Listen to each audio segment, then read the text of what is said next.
ETV Bharat के इस खास कार्यक्रम में आपका स्वागत है। आज हम बात करेंगे छत्तीसगढ़ चैम्बर ऑफ कॉमर्स के अध्यक्ष अमर परवानी जी से, जिनका अध्यक्ष का कार्यकाल हाल में ही 1 साल का पूरा हुआ है। क्या क्या उपलब्धियां रहीं, यहाँ से हम बातचीत की शुरुआत करते हैं। आप क्या मानते हैं, 1 साल का कार्यकाल अभी पिछले महीने ही आपका पूरा हुआ है, क्या उपलब्धियां रही हैं इस पूरे 1 साल में? जी, हम लोग लगातार व्यापारी हित में जो हमारा बेसिक काम है वो करते आए हैं। और जो चैम्बर का एक बेसिक काम है कि व्यापार, उद्योग और सरकार के बीच में एक सेतु का काम करना, उसमें हम लोग रहे हैं। हर पॉलिसी मेकिंग में हम लोग रहे हैं। उद्योग नीति हो या ट्रेडर्स के लिए कोई नीति हो, इसमें हम लोग हर में उपलब्ध रहे हैं। इवन कोविड काल में जो वैक्सीनेशन ड्राइव हुआ सरकार के साथ, प्रशासन के साथ मिलके पूरे प्रदेश में, आप देखेंगे कि अभी जो कोविड-3 के समय पे कि छत्तीसगढ़ एक राज्य था जो सबसे मतलब आखिरी में बंद होने वाली की स्थिति में था, सबसे पहले खुला। और उसमें भी जो बंद और खुलने की हम बात कर रहे हैं तो उसमें भी मतलब बहुत लोएस्ट प्रतिबंधित थे, क्योंकि लोगों को वैक्सीनेशन इतना बढ़िया तरीके से हम लोगों ने ड्राइव लिया। करीब 125-150 कैंप पूरे प्रदेश में चलते थे और डेली बेस में हम लोग उसको लेकर ड्राइव करते थे। एक हम लोगों ने उसमें नारा दिया था कि मैं, मेरा परिवार, मेरी जो स्टाफ है वो और उसका परिवार सब वैक्सीनेशन हो। क्योंकि गांव में इस बार वैक्सीनेशन के ड्राइव थोड़ा स्लो था, तो उनको ड्राइव लेने के लिए हम लोगों ने अपने साथ अपने स्टाफ के और उनके परिवार को भी जोड़ा, तो ये बहुत अच्छा मिला। और जिसका नतीजा है, और छत्तीसगढ़ में अभी जो भूपेश जी है वो बहुत ज़्यादा विश्वास करते हैं और हम लोग के पास से जो भी जाता है वो उनके पास से क्लियर होके आता है। एक होलसेल कॉरिडोर का की परिकल्पना है, क्या है ये थोड़ा सा बताएंगे? और ये दक्षिण एशिया में सबसे बड़ा है, ऐसी जानकारी। जी, अभी जो छत्तीसगढ़ मॉडल की बात हो रही है, हम लोगों ने सीएम साहब के पास चैम्बर से एक प्रपोजल लेके गए थे कि एक जो अभी होलसेल मंडी जो सक्सेसफुल है, बिलासपुर में व्यापार विहार और रायपुर में डूमर तराई है, इस तर्ज पे हम लोग एक होलसेल मंडी हम लोग बनाना चाह रहे थे। और उसको बनते बनते जब लैंड हम लोगों ने देखना चालू किया और जिस हिसाब से सारे होलसेलरों से हमको एक सपोर्ट मिला, और तो हमको इसकी परिकल्पना हमने जब पूरा कंपेयर किए तो दुबई में, चाइना में जो मार्केट थे उससे कंपेयर करने के बाद हम लोगों ने जिस प्रकार से उसको ड्राइव किया, तो लगभग 750 से 800 एकड़ का हमारा रिक्वायरमेंट बन रहा है। करीब 8800 हमारे पास एप्लीकेशंस आए हैं और इस एप्लीकेशंस में कंफर्म है, कोई डुप्लीकेशन नहीं है, कोई कुछ नहीं है। और उसमें करीब ये अब साउथ ईस्ट एशिया का सबसे बड़ा मार्केट हो जाएगा। और इसमें प्रशासन के साथ हम लोग कंधे से कंधा लगा के मिल के काम कर रहे हैं। और काफ़ी, मैं समझता हूँ कि अगले 10 से 15 दिन में इसका एक अनाउंसमेंट हो जाएगा कि किस एरिया में आ रहा है, किस प्रकार से आ रहा है। एक बात और, आप मुखर रहते हैं जीएसटी की विसंगतियों को लेकर, क्या है मामला? किन किन बातों को आपको लगता है कि सुधार की गुंजाइश है? देखिए, एक्चुअली जीएसटी में हम लोग की बहुत नाराज़गी है। जब जीएसटी आया था 2017 में, उस समय भी मेरा चैम्बर का पहला कार्यकाल था, अभी चैम्बर का दूसरा कार्यकाल है।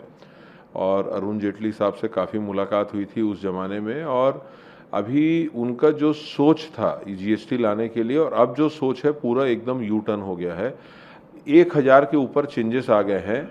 और 1000 चेंजेस आने के बाद मतलब सरकार और जीएसटी डिपार्टमेंट, जीएसटी काउंसिल ये मान रहा है कि 1000, उसमें कुछ सजेशन भी होंगे, ठीक है, लेकिन कुछ बहुत ज़्यादा गलतियां थी डिपार्टमेंट की तरफ से जो उन्होंने चेंज किया इसमें।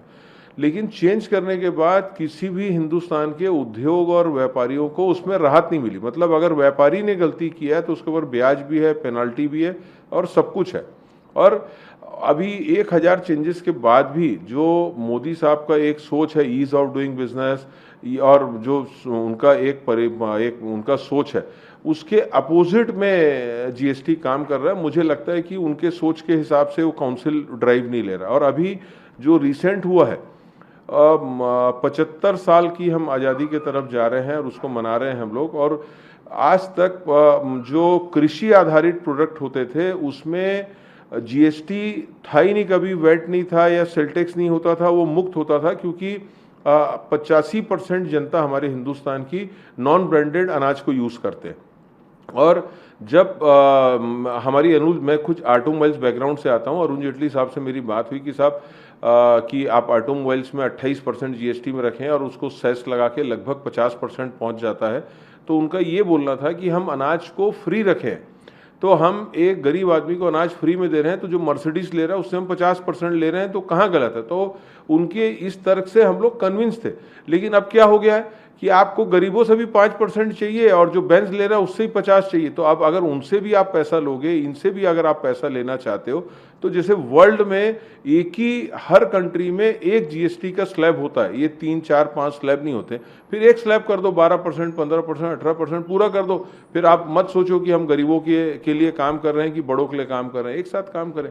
मतलब जो दोहरी नीति है इसके हम लोग अगेंस्ट में है। और इसमें एक और है कि पहले इनकम टैक्स डायरेक्ट टैक्सेशन में आता था और सेल टैक्स, जीएसटी, ये सब इनडायरेक्ट टैक्स में आते थे। और डायरेक्ट टैक्स में अभी टीसीएस ला के इनकम टैक्स को भी इनडायरेक्ट टैक्स बना दिए।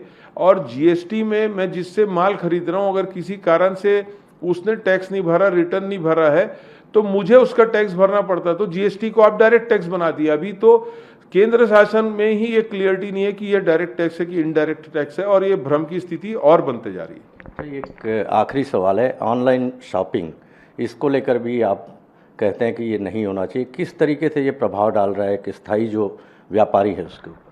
नहीं, ऑनलाइन के हम लोग विरोध में नहीं है, बिल्कुल ऑनलाइन होना चाहिए। वर्ल्ड में जो चीज़ हो रही है वो हिंदुस्तान में होगी, वो छत्तीसगढ़ में होगी। हमारे सब व्यापारियों को हम लोग ड्राइव करते हैं कि वो अपनी दुकानें ऑनलाइन में भी खोलें, करें।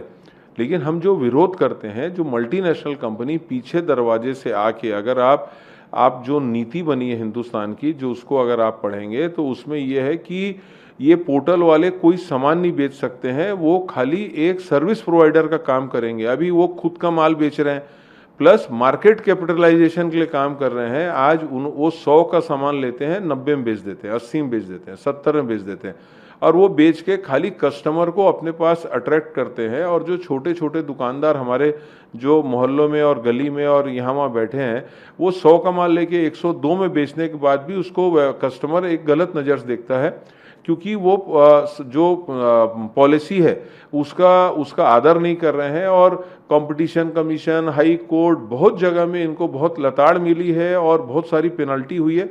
उसके बाद भी इस गेम से वो लोग बाहर नहीं आ रहे हैं, चाहे पेनल्टी पटाने के बाद भी। बहुत बहुत धन्यवाद ईटीवी भारत से बात करने के लिए अमर जी।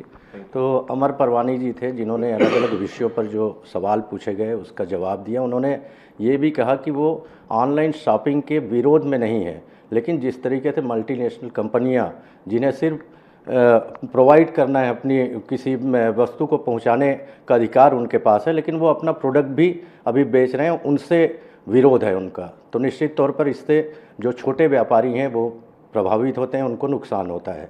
कैमरामैन मिथिलेश साहू के साथ प्रवीण सिंह, ईटीवी भारत, रायपुर।